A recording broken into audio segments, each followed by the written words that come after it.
Tidiane a évoqué certaines questions. Déjà, les similitudes qui pourraient exister entre les cas Thiam et les cas Billon. Avons-nous des éléments de différence, tout en sachant que le cas Billon ne fait pas d'objet de contentieux ou de plainte devant les juridictions ivoiriennes? Et au total, quelle stratégie pour le PDCI?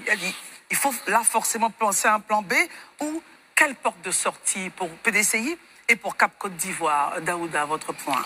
Merci beaucoup, Christelle. Avant de répondre aux questions que Herman se pose, oui, je vais donner mon point d'analyse. Allez-y, bien sûr, tout à fait. Déjà, ce matin, j'ai fait un tour au palais de justice pour assister au délibéré de la juge. Et selon ce que j'ai pu entendre là-bas, l'analyse que je fais, c'est que la justice juge sur pièce.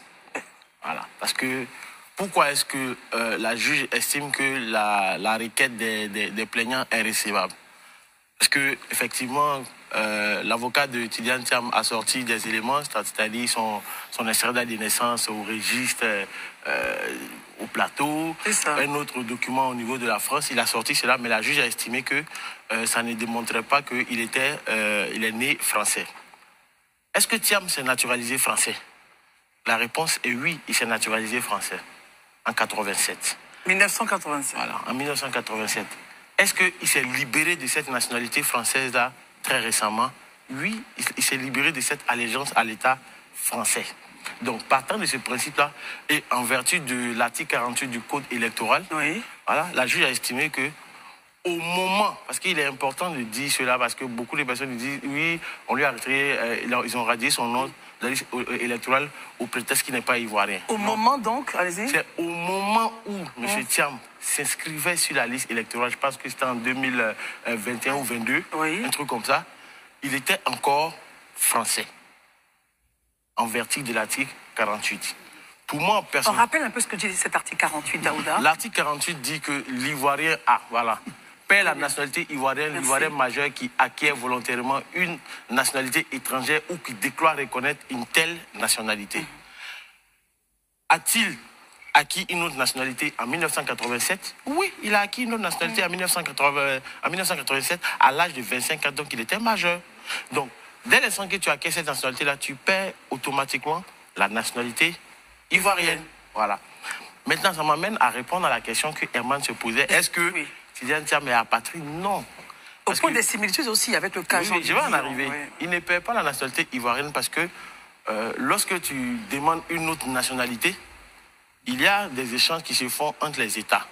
Donc, on sait que tu as perdu la nationalité ivoirienne. Est-ce que lorsqu'il perdait sa nationalité ivoirienne, on a eu besoin de faire un document? Non.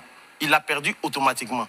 Donc, à l'instant T0 où il va demander sa libération à la nationalité française, il acquiert automatiquement la nationalité ivoirienne.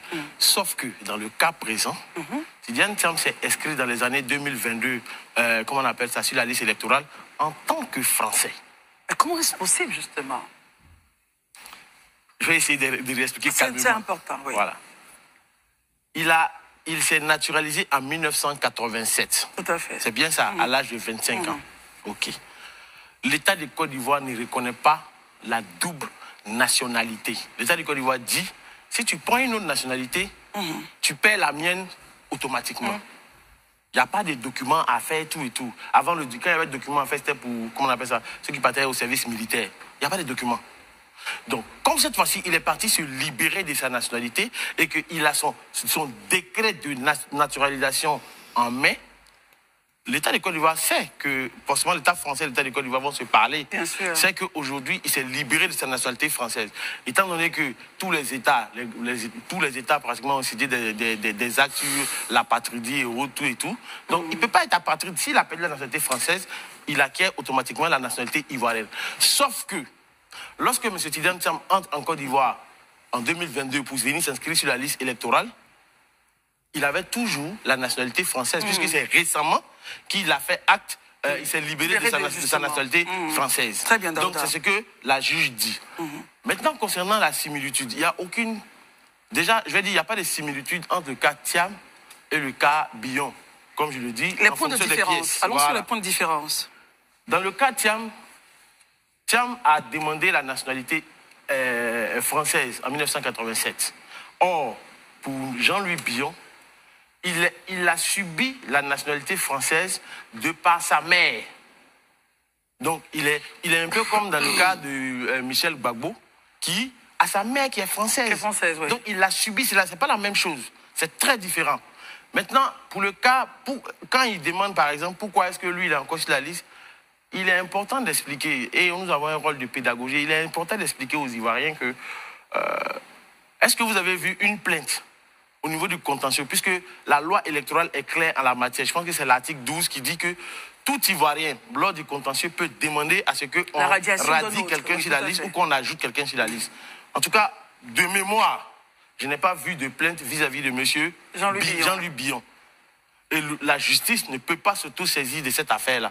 Donc, si Eman, par exemple, voulait que Jean-Louis Billon ne soit pas sur la liste, il n'avait qu'à aller porter plainte devant la CEI, après qu'elle allait le ramener à la justice pour qu'on radie Jean-Louis Billon. Il n'y a pas eu de plainte. Pour le cas Thiam, il y a eu plus d'une dizaine de demandes de radiation. Donc, on connaît des noms, mais c'est pourquoi comment on appelle ça, la justice a fait, comment on appelle ça, a fait droit à la requête de ces requérants. Très bien, Daouda, merci. Voilà, 150 requérants. Voilà. C'est 150 requérants. Contre le président Thiam. Voilà, pour le retrait de... Pour demander sa radiation. Exactement. Très bien. Alors, on va écouter Isabelle Vauvert un peu.